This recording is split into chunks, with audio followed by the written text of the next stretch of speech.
할렐루야. 여러분 모두에게 하나님의 위로와 소망과 복이 있기를 주님의 이름으로 축복합니다. 예. 올해 실천 목표는 기도로 하늘문을 여는 해. 맞죠? 할렐루야. 예. 그래, 늘 가슴속에 있어야 돼요. 자, 우리 올해 실천 목표 한번 같이 한번 해봅니다. 시작. 기도로 하늘문을 여는 해. 할렐루야. 기도로 하늘문을 열었으면 좋겠습니다. 이런 광고문구를 들은 적이 있어요. 아직도 결제를 망설이고 계시나요? 배송이 늦어질 뿐입니다. 한 번도 안 들어보셨나요? 예, 내가 요즘은 인터넷 시대이기 때문에 물건을 다 장바구니에 담아놓고 이렇게 결제를 해야 되는데 결제를 못하고 망설이는 그 순간이 있는데 망설인 만큼 결제가 배송이 늦어질 뿐입니다 라고 이런 광고가 있더라고요. 그래서 제가 이거를 좀 이렇게 좀 바꿔봤습니다. 아직도 기도를 망설이고 계시나요? 그만큼 하나님의 응답이 늦어질 뿐입니다. 할렐루야. 네. 여러분 기도를 망설이면 망설인 만큼 응답은 늦어요. 빠른 응답 받기를 원하십니까? 지금 이 순간에 하나님 앞에 기도하며 나가십시다. 할렐루야. 네. 하나님은 살아계신 하나님.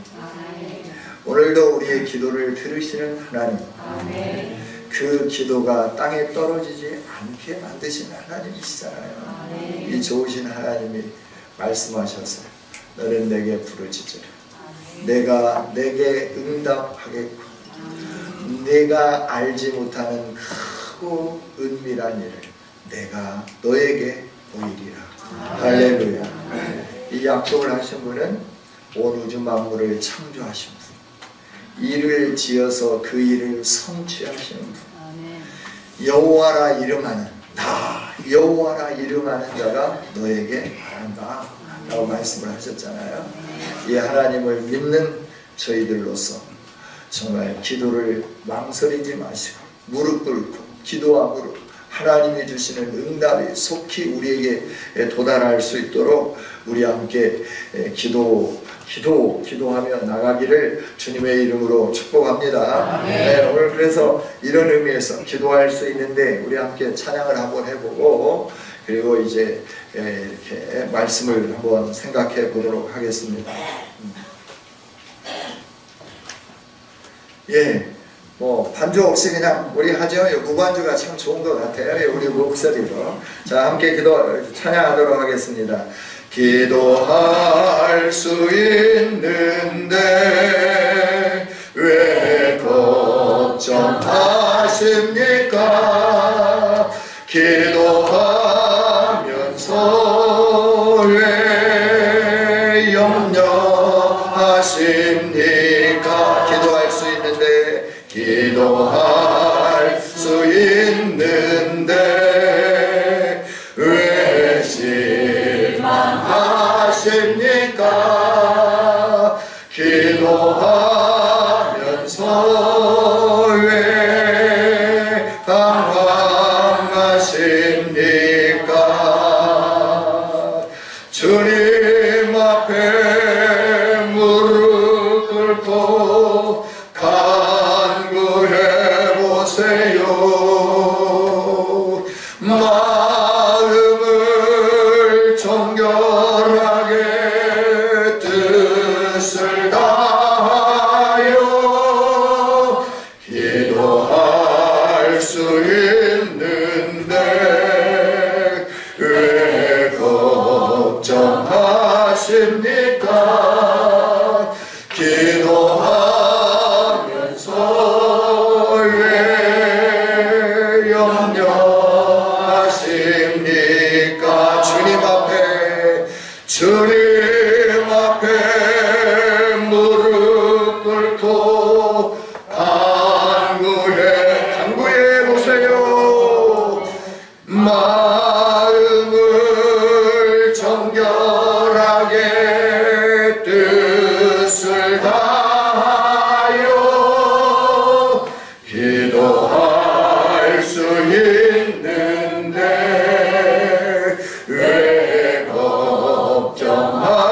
없습니까? 기도하면서 왜 염려하십니까?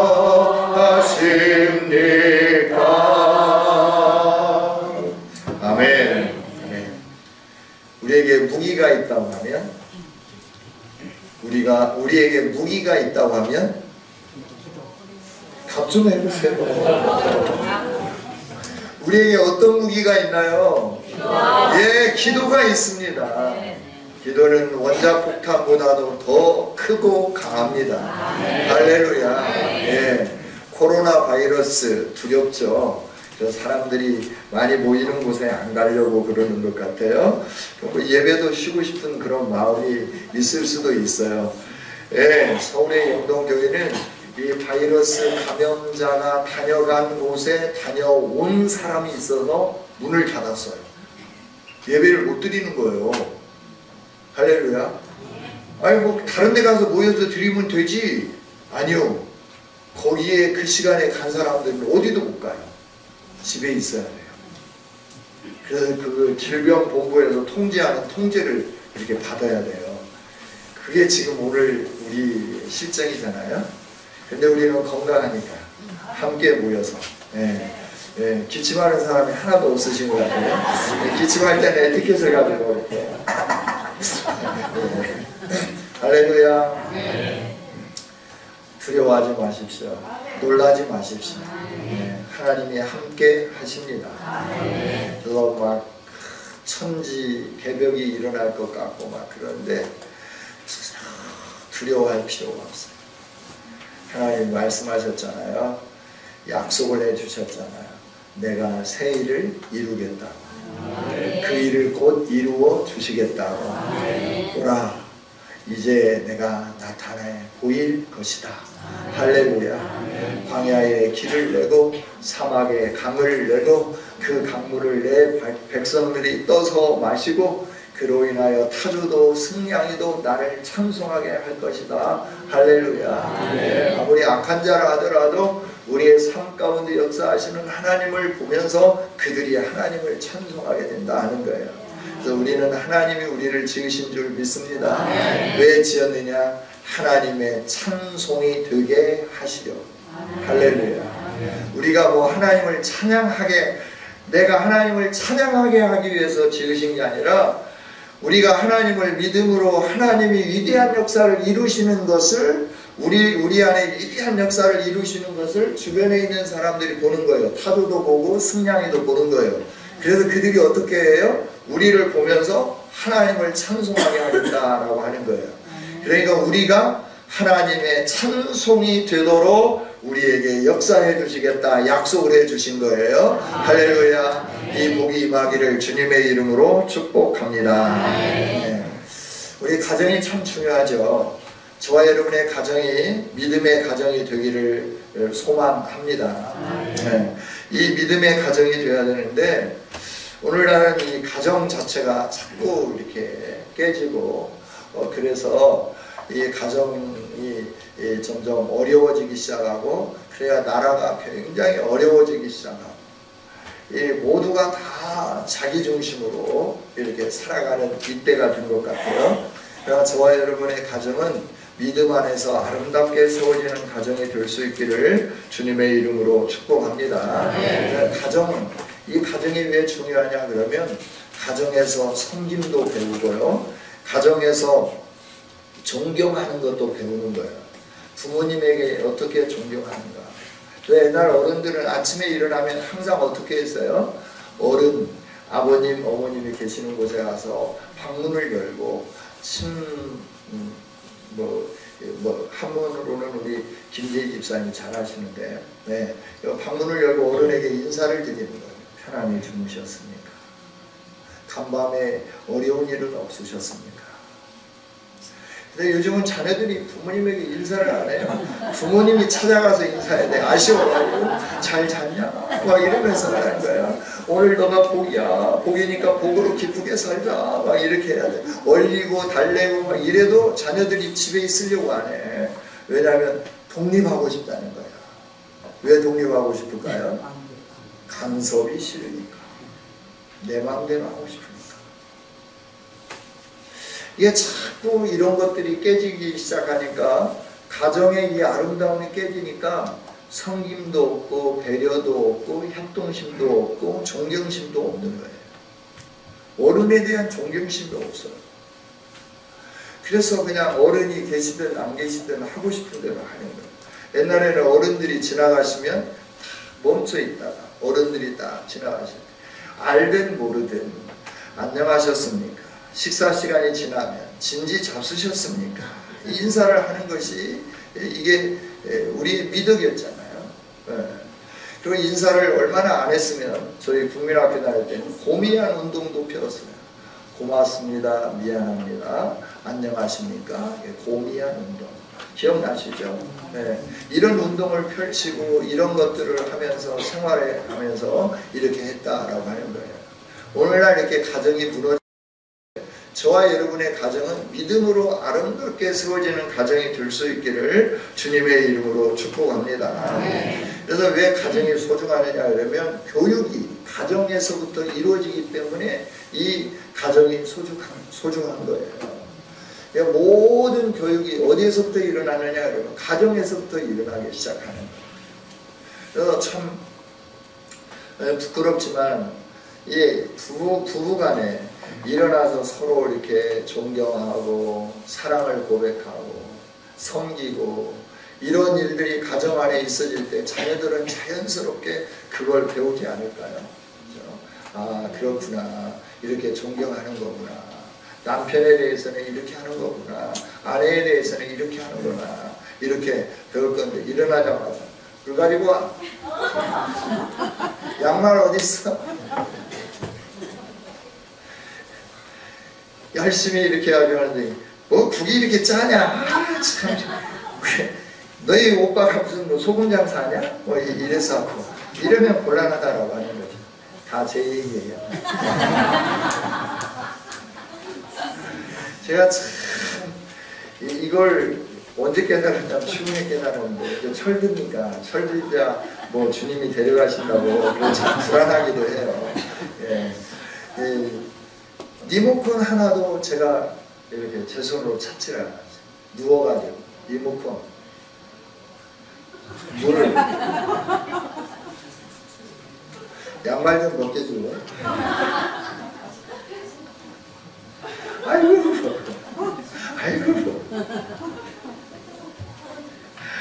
아이고 예. 그런데 이렇게 살면서 하나님의 은혜를 누리면서 얼마나 잘못된 것인가를 깨달으면서 수저도 도와주려고 하고 설거지도 하고 빨래도 하고 예. 음식물 쓰레기도 버린다요. 어쩌다 한 번씩이지만 왜냐하면 그렇게 안 하면 안 되니까 에너지가 다 방전돼 가지고 늘 충전기를 꽂고 있어야 되는데 밖으로 나가면 이 충전기가 안 꽂아지잖아요. 그리고 방전되면 거기서 쓰러지면 저만 곤란하잖아요. 제가 힘써야 됩니다. 제가 좀 더 에너지가 있으니까 이렇게 해가는 거죠. 그래서 가정 안에서 부모님들의 교육이 중요하고 또 가정 안에서 대화법을 배우게 되는 거예요.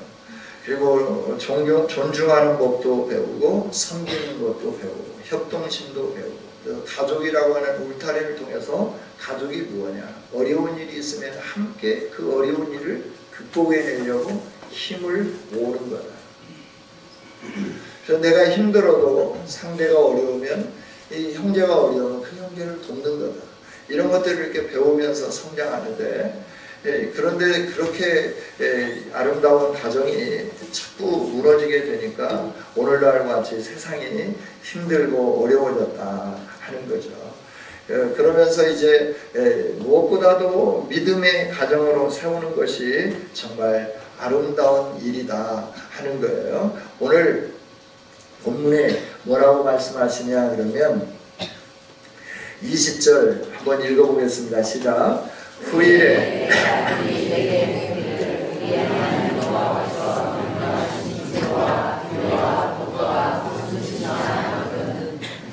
할렐루야. 우리가 신앙생활하면서 자녀들에게 교회 준비하자. 하나님 믿어야 된다.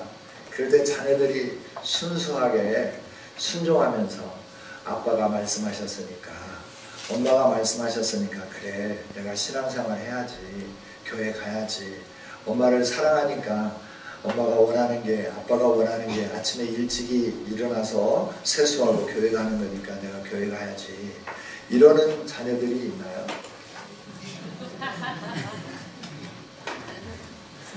이런 자녀들은 참 찾아보기가 힘든 것 같습니다. 깨워도 안 일어나고, 깨워도 제대로 이제 안 깨워서 안 일어나보다 그래가지고 시원한 물을 떠가지고 눈에다가 이렇게 뿌려봐도 안 일어나고 신경절이라서 그런다고 내가 일어날 줄 아느냐 뭐 이런 입을 뒤집어 쓰고. 오늘 말씀을 보면 자녀들이 이렇게 모세가 점잖하게 써놨지만 훗날에 우리가 왜 하나님을 믿어야 됩니까? 라고 물을 때 너가 뭐라고 답할 수 있겠느냐? 라고 하는 말씀이에요. 아버지 어머니나 잘 신앙생활 하세요. 나에게까지 강요하지 마세요. 왜 나에게 신앙을 강요합니까? 왜 내가 하나님을 믿어야 되고 내가 왜 이 말씀을 지키면서 살아가야 합니까? 라고 물을 때 너는 뭐라고 대답할래? 라고 하나님이 물으시는 거죠. 여러분 자녀들이 왜 내가 교회 가야 합니까? 라고 물을 때 여러분 뭐라고 대답하시겠습니까? 그 하나님이 어떤 하나님이라고 말씀하실 수 있겠습니까? 하나님은 이런 하나님이기 때문에 우리가 이렇게 신앙생활을 해야 되는 거다라고 말할 수 있는 저와 여러분이 될 수 있기를 원합니다. 자녀들은 우리하고는 좀 다른 세대에 태어났어요. 그래서 저희 세대만 해도 부모님이 말씀하시면 그 부모님이 말씀하신 거에 대해서 순종했어요. 존중해 드렸어요.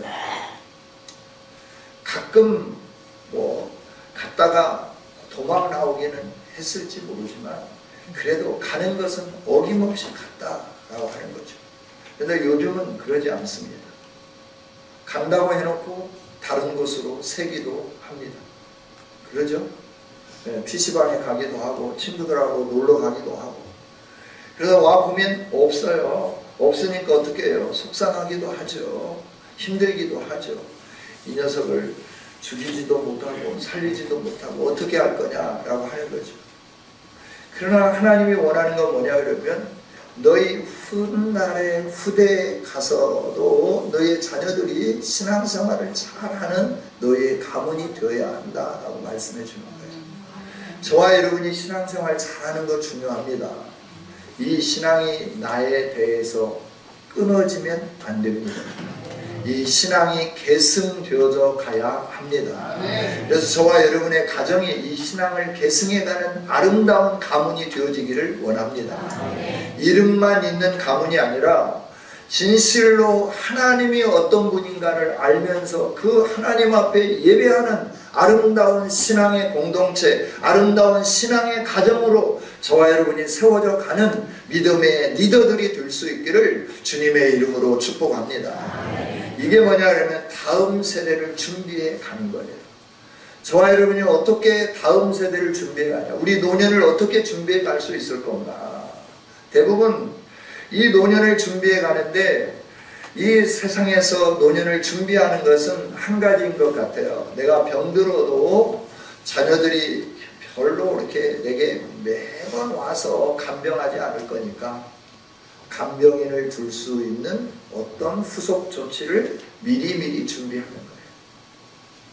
또 내가 병들면 자녀들이 계속해서 간병해 주지 않을 것이 확실하기 때문에 병원에 가서 치료받을 수 있도록 이런 것들을 준비해 가는 거예요. 노후에 건강의 문제, 노후에 나를 누가 수발해 줄 거냐, 노후에 내가 얼마만큼 경제적인 여유를 가지고 살 거냐, 이런 걸 가지고 자꾸 노후 대비 이렇게 하면서 노후 대비가 잘 준비됐다고 하는데 이건 겉으로 보면 잘 준비된 것 같지만 실상은 노후 준비가 준비된 것이 아니에요. 진짜 노후 준비는 뭐냐 그러면 우리 자녀들이 하나님을 알고 하나님으로 살아갈 때 노후 준비는 제대로 된 노후 준비인 줄 믿습니다. 왜냐하면 하나님을 알면 하나님의 말씀대로 순종하게끔 되어 있습니다. 하나님의 말씀은 뭐라고 말씀하느냐면 내 부모를 공경하라. 이것이 약속 있는 첫 계명이니 네가 땅에서 잘되고 장수하리라 약속해 주셨어요. 할렐루야. 이 믿음으로 세워지는 가정이어야만 그 후손들이 부부간에 사랑하게끔 되어 있고 부모에 대해서 공경하게끔 되어 있고 부모님의 말씀에 따라서 그들이 순종하면서 섬기면서 이 세상의 빛으로 소금으로 드러나는 아름다운 후손들이 될 수 있다 하는 거죠. 그래서 저와 여러분의 노후 준비는 우리의 믿음을 자녀들에게 잘 전수하는 일인 줄 믿습니다. 믿음을 잘 전수하려고 하면 어떻게 해야 되느냐? 오늘 21절 한번 읽어보겠습니다. 시작. 너는 내 아들에게 이르기를 우리가 애적에 애굽에서 바로의 종이 되었더니 여호와께서 권능의 손으로 우리를 애굽에서 인도하여 내셨나니. 아멘. 하나님이 어떤 분인가를 우리가 경험해야 돼요. 내가 그 하나님을 만나야 됩니다. 할렐루야. 하나님이 어떤 분인지, 예수님이 나에게 어떤 분인지, 성령님이 어떤 은혜를 내게 베풀어 주셨는지 우리가 경험하지 않고 신앙생활을 하기 때문에 자녀들에게 믿음 생활을 강요하고는 있지만, 그들에게 교회에 출석하기를 요구하고는 있지만, 그들에게 하나님은 이런 하나님이시기에 내가 만난 하나님은 이런 하나님이시야.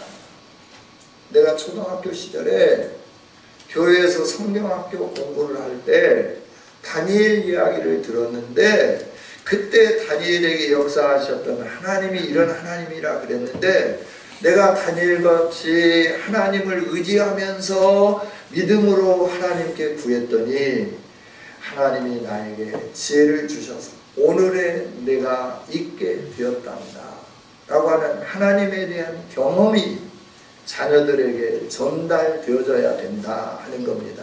할렐루야. 그러니까 훗날 왜 내가 신앙생활을 해야 됩니까? 왜 이 말씀대로 살아야 합니까? 왜 하나님께만 예배해야 합니까? 라고 자녀들이 물을 날이 오게 된다라고 하는 거예요. 그때 너는 이렇게 답하라 라고 하는 거죠. 너는 이렇게 답하라. 하나님이 우리에게 이렇게 역사해 주셨다.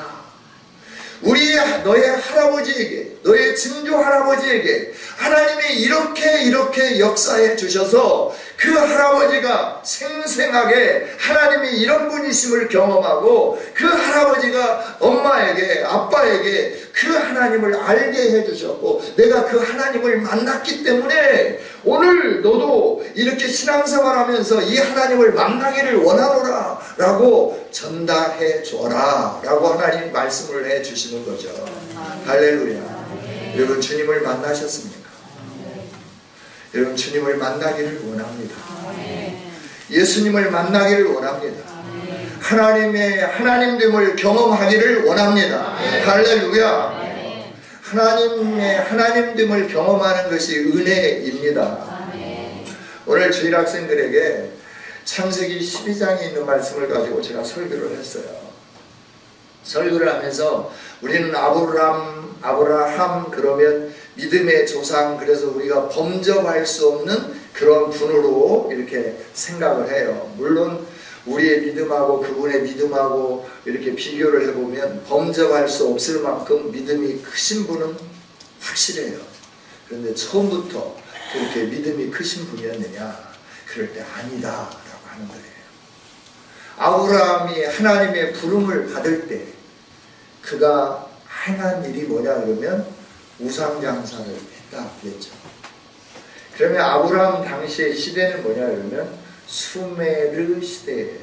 우리 세계사적으로 역사를 보면 그러면 수메르 왕국이 존재할 당시에 수메르 왕국의 문화 속에서 신들이 얼마나 많이 있었느냐? 3,000종류의 신들이 있었다. 3,000종류의 신들이 있는데 신들의 계급이 있어요. 신들의 계급이 있는데 약 50종류의 신들은 고급신이에요. 왕을 도와준다든지 귀족들을 도와준다든지 힘 있는 어떤 사람들을 도와주는 신으로 약 50신들이 있다라고 하는 거예요. 그래서 왕은 자기를 도와준다고 하는 어떤 신, 최고의 신이라고 생각하는 그 신들을 섬기기 시작했어요. 귀족들도 그렇게 생활을 했어요. 그럼 평민들은 어땠을까요? 평민들도 자기를 돕는다고 하는 어떤 신들을 열심히 섬겼을 것이다 라고 하는 거죠. 그렇게 열심히 섬기는 문화 속에서 아브라함이 했던 일은 뭐냐 그러면 그 신들을 만들어 팔면서 이 신이 당신의 집을 지켜줄 겁니다. 이 신이 당신을 출세하게 해줄 겁니다. 이 신을 사서 간다고 하면 당신에게 행운이 깃들 겁니다. 이러면서 이런 장사를 하는 그에게 하나님이 찾아가셔서 말씀하는 거예요. 내가 너의 하나님이 되어주겠다 라고 하는 거예요. 그 말씀 뭐냐 그러면 내가 너의 신이 되어주겠다 라고 하는 거죠. 그래서 아브라함은 당신이 대체 누군데 내가 너에게 복 줄 신인데 너가 내 말을 들으면 내가 이렇게 복 줄게. 너가 복이 되게 해줄게. 그래서 그 아브라함이 모든 걸 놓고 하나님의 인도를 따라서 그 수메르 발달한 문명에서부터 가나안 땅으로 올라옵니다. 올라올 때 하나님 말씀에 이 땅 내가 너한테 줄게. 그러면 돌아다 봤어요. 돌아다 보니까 사방에서 그 나름대로 자기에게 복 준다고 하는 신을 섬기는 사람들로 가득 채워져 있는 거예요. 가나안 땅에. 가나안 땅에 가득 채워져 있는 그 모습을 보는 아브라함의 마음이 어땠을까요? 내가 괜히 따라온 것 같다. 가슴이 철렁 내려앉지 않겠어요? 그런데 하나님 말씀해요. 이 땅을 내가 너에게 줄게. 내가 너의 신이 되어준다니까 말씀합니다. 그래 아브라함 마음속에는 뭐가 있냐면 그 신 되어준다고 하는 그 하나님이 어떤 하나님인지 도대체 모르겠다라고 하는 거예요. 복 준다고 해서 오기는 왔는데 그래서 하나님은 어떻게 하느냐 그러면 기근이라고 하는 환난을 주십니다. 그래서 아브라함이 작정을 하는 거예요. 애국으로 내려가는데 어떻게 내려가느냐 그러면 잠깐 가서 경제가 끝나고 나면 다시 가나안으로 오려고 하는 게 아니라 아하 나를 데리고 온 신도 별 볼 일 없구나. 가나안의 신보다도 더 약하구나. 그러니 내게 가난을 주는 거지 배고픔을 주는 거지. 그래서 어디로 가느냐 하면 신을 바꿔 타는 거예요. 어디로? 애굽 신으로. 풍요를 주는 신으로 바꿔 타는 거예요. 그래서 애굽에 가서 살기로 작정하고 애굽으로 들어가는 겁니다. 애굽으로 들어가면서 생각해 보니까 이제 나를 도와줄 신이 없네. 그렇죠? 신을 버렸으니까 바꿔 탔으니까 신이 없어요. 신이 없는 그 상황 속에서 이제 그 살기 위해서 어떻게 약속을 하냐 그러면 아내하고 약속을 하는 거죠. 동생이라고 해. 내가 원래 오빠였잖아. 그러니까 그렇게 하자. 그러니까 그 아내도 그래 오빠라고 불러줄게. 이러면서 오빠 동생 그러면서 애굽 땅에 갔어요. 근데 그 아브라함의 아내가 참 예뻤던 것 같아요. 들어오는 순간 소문이 나갔어요. 그 소문이 왕의 귀에까지 들어간 거예요. 왕의 귀에까지 들어가니까 어떻게 했느냐 그러면 데려와라 그랬어요.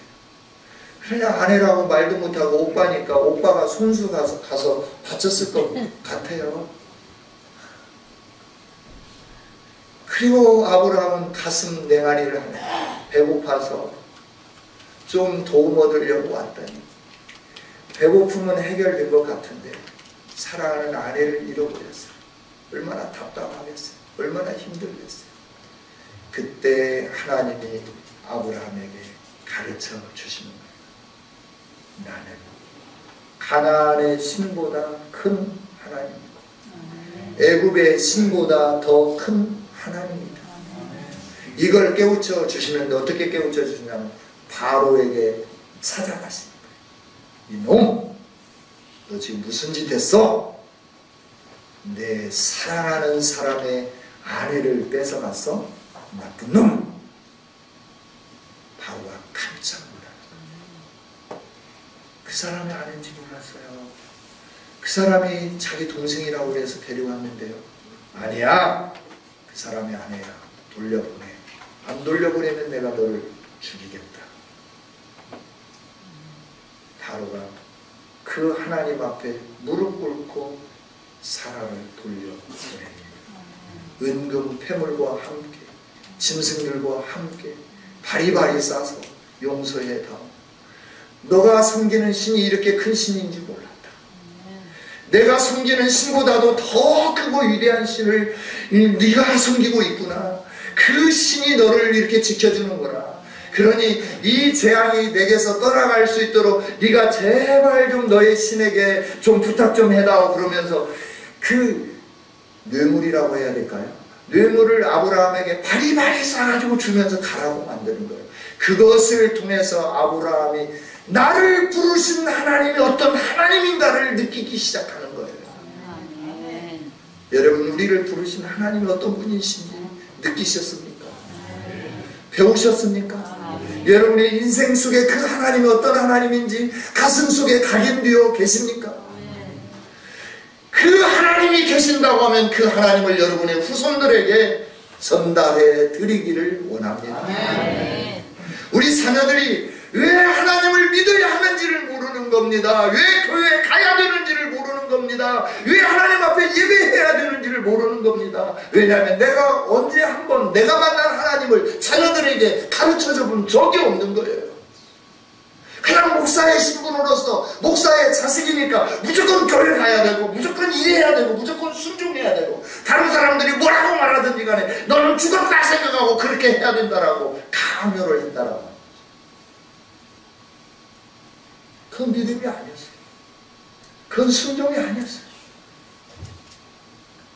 내가 만난 하나님, 나를 인도한 하나님, 내게 역사한 하나님, 그 하나님을 알게 하고 보게 하고 그 하나님이 이렇게 역사하셨기에 이런 은혜를 주셨기에 그 하나님이 우리 가정에 우리 가문에 이런 일들을 행하셨기 때문에 그 하나님이 이런 일들을 행하시면서 우리로 하여금 이렇게 살라고 율법을 주시고 계명을 주시고 규례를 주시고 법도를 주셨기 때문에 우리는 그 하나님 앞에 순종해야 되는 거고 그 말씀 따라 살아가야 되는 거고 그 하나님이 주신 복을 우리가 내가 누린 것처럼 너희들이 지금 잠깐 경험한 것처럼 앞날에도 계속해서 이 복을 누려야 되기 때문에 이 하나님을 섬겨야 되고 이 하나님의 말씀대로 순종해야 된다라고 하는 것을 가르치는 저와 여러분이 되어야 된다 하는 거죠. 아멘. 그러기 위해서 내가 만난 하나님이 어떤 분인가를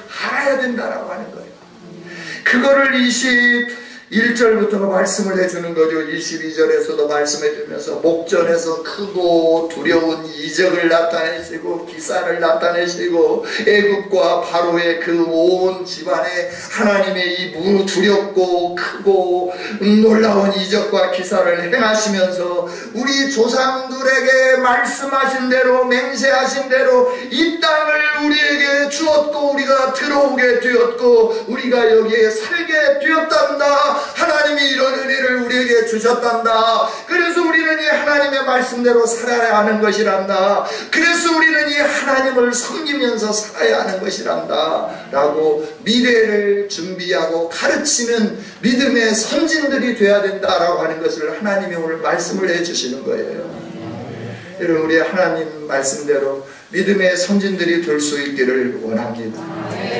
오늘 우리가 이렇게 살게 된 것은, 오늘 우리가 이렇게 복을 누리게 된 것은 하나님을 경외했기 때문에 우리가 이 복을 누리게 되었고 오늘과 같이 우리가 살게 되었단다 하는 것을 우리들이 믿음으로 자녀들에게 훈련하고 교육해야 된다 하는 거죠. 영화 이야기를 하나 하고 마치도록 하겠습니다. 92년에 개봉되었던 흐르는 강물처럼이라고 하는 영화가 있었습니다.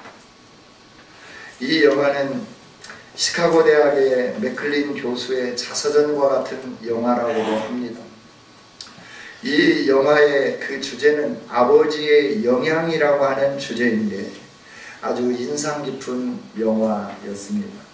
여러분, 시간이 되시면 한번 옛날 영화를 찾아서 이렇게 보시면 좋을 것 같습니다. 이 영화에서 세 부자가 이제 아버지와 함께 늘 낚시도 하고 이 일들을 행하는데, 큰아들은 노원인데 아버지가 가르쳐 주는 대로 그걸 받아들이는 거예요. 아버지가 교훈한 대로 그대로 순종하면서 사는 거예요. 근데 둘째 아들은 폴인데, 이 폴이라고 하는 아이는 성격이 좀 남다른 거예요. 독특한 거예요. 부모님이 가르쳐 주는 것을 그대로 수용하지 않는 거예요. 자기 임의대로 살려고 몸부림치는 거예요. 그래서 낚시하는 법도 가르쳐 주면 큰아들은 그 낚시하는 법을 그대로 따라서 하는데, 이 폴이라고 하는 둘째 아들은 그건 아버지 방식이고 나는 내 방식으로 할래? 그냥 자기 방식대로 하는데 낚시를 못하는 거예요. 안 되는 거예요. 그럼에도 불구하고 아버지가 가르쳐준 방식대로 살지 않는 거예요.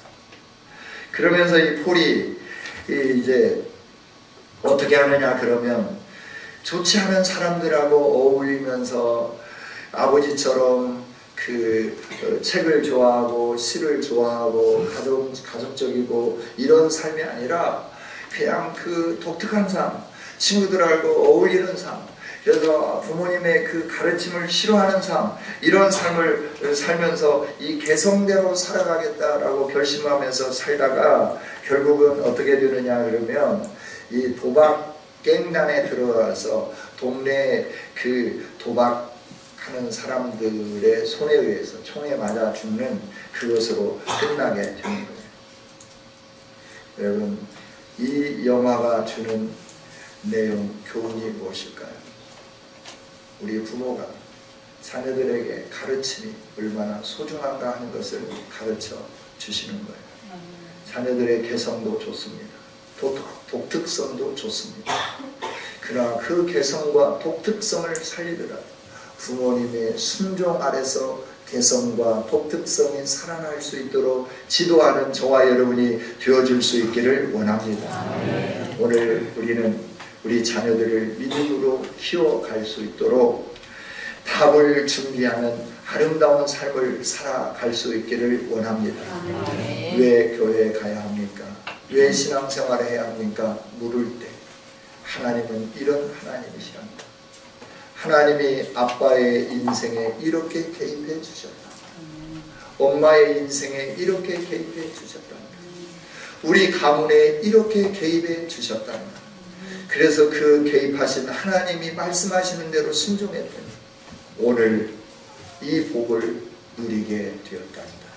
그 하나님이 이 복이 너를 통하여 너의 후손들에게, 주변에 있는 사람들에게 흘러가게 하기 위해서 하나님을 섬기도록 말씀하셨고, 이 말씀대로 순종하도록 말씀하셨단다. 이대로 살아간다고 하면 이 복이 너 안에 더 풍성하게 역사되어질 것이란다 라고 우리의 믿음, 내가 만난 하나님을 자녀들에게 전수해 줄 수 있는 아름다운 올 한 해가 되어질 수 있기를 주님의 이름으로 축복합니다. 기도하겠습니다. 하나님 감사합니다. 오늘 우리는 세상적인 미래, 앞날에 대해서는 잘 준비를 하는데 정말 신앙적인 부분, 정말 중요한 부분, 원론적인 부분에 대해서는 잘 우리가 준비하지 못할 때가 많이 있음을 고백합니다. 주여 긍휼을 베풀어 주시옵소서. 우리 모두가 다 신앙적으로 잘 준비해서 아버지께 영광 돌리는 우리 가문이 되어지게 하여 주시옵소서. 믿음으로 세워지는 신수성가의 가문이 되게 하여 주옵소서. 이렇게 일하실 하나님께 찬양을 올려드리며 예수님 이름으로 기도하옵나이다. 아멘.